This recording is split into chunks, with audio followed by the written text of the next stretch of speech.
আমি মনে করি আপনি অবশ্যই মূর্খ যদি আপনি আর্জেন্টিনা অথবা ব্রাজিল অথবা অন্য কোনো দলকে নিয়ে বেশি উন্মাদনা করেন, বেশি মাতামাতি করেন, বেশি ফালাফালি করেন, তাহলে অবশ্যই আপনার ভিতরে মূর্খতা আছে। আপনাদেরকে প্রথমেই বোঝা উচিত যে এটা হচ্ছে একটি খেলা এবং এই খেলায় একটা প্রতিযোগিতামূলক একটা ব্যাপার এবং এখানে একটা যে বিষয় বিরাজ করে সেটার নাম হচ্ছে এন্টারটেনমেন্ট অর্থাৎ বিনোদন। তো আমরা অনেকেই বিনোদনকে বিষাদে পরিণত করছি, আর্জেন্টিনা ব্রাজিল নিয়ে মাতামাতি করছি। যদি কয়েকদিন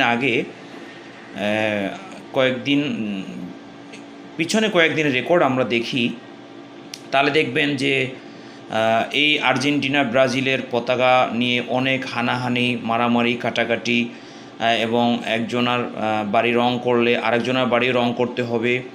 আসলে আপনি রং করেন, সমস্যা নাই। যদি আপনার এবিলিটি থাকে আপনি রং করেন, আপনি তামাশা করেন, আপনি সব কিছুই করেন, সমস্যা নেই। কিন্তু সেটা যদি হয় এমন অবস্থায় যে আপনি ধার করে করতেছেন, ঋণ করে করতেছেন, টাকা নাই সেটা সুদে এনে তারপরে করতেছেন, সেটা কিন্তু অবশ্যই মাতলামি করা ছাড়া আর কিছুই আমরা বলতে পারি না। এমনকি দেখা যায় যে আর্জেন্টিনা এবং ব্রাজিল নিয়ে তুমুল সংঘর্ষ হয়, মারামারি কাটাকাটি লিপ্ত হয়। আপনার প্রতিবেশী, আপনার ভাই আর্জেন্টিনাকে একটু বলেন তো আমাকে কাইন্ডলি, ব্রাজিলকে আপনার কী হয়, জার্মানিকে আপনি ভালোবাসেন, ঠিক আছে, আপনি কি প্রফিট পান? আপনি বাংলাদেশে আমরা যখন দেখি দলীয় হানাহানি, আওয়ামী লীগ, বিএনপি, জামাত এগুলো নিয়ে প্রতিযোগিতা হয়, হ্যাঁ এখানে যদি হয় সেটা ভালোর জন্য হোক মন্দের জন্য হোক একটা স্বার্থ কিন্তু আছে। যেমন কি স্বার্থ আছে? দল যদি কারো ক্ষমতায় যায় সে একটা এলাকায় নেটের ব্যবসা করতে পারে, ময়লার ব্যবসা করতে পারে, ডিশের ব্যবসা করতে পারে, জমির ব্যবসা করতে পারে, মামলা থেকে সে রেহাই পেতে পারে, ইত্যাদি ইত্যাদি। কিন্তু অনেক সুবিধা তিনি নিতে পারেন, কোনো ব্যবসায়িক সুবিধা তিনি নিতে পারেন। কিন্তু ভাই আপনি ব্রাজিল করলেন, আপনি আর্জেন্টিনা করলেন, আপনি জার্মানি করলেন, ইতালি করলেন, আপনি কি পাবেন?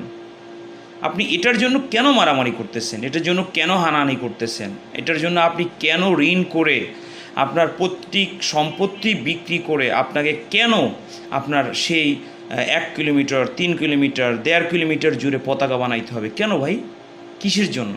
আসলে আমরা হলাম একটা মাতাল জাতি, আমরা একটা উম্মাদ এবং আমরা হুজুগে বাঙালি যেটা বলতে আমাদেরকে বুঝায়, এটা বলতে একদম খারাপ শোনা গেলেও এটার থেকে সত্য আর কিছুই নেই। এটা হয়তো শুনতে খারাপ শোনা যাবে, কারণ হচ্ছে যে আমরা বাবার সম্পত্তি বিক্রি করে জার্মানির পতাকা টাঙাই, বাবার সম্পত্তি বিক্রি করে ব্রাজিলের পতাকা টানাই, আর্জেন্টিনার পতাকা টানাই। হ্যাঁ, যাদের টাকা পয়সা আছে, অর্থকড়ি আছে, এবিলিটি আছে, তারা যদি চায় যে আমরা একটু বিনোদন করব, আনন্দ করব, উল্লাস করব, সেক্ষেত্রে হয়তো বা তারা হালকা বিনোদনের জন্য অর্থ ব্যয় করতে পারেন।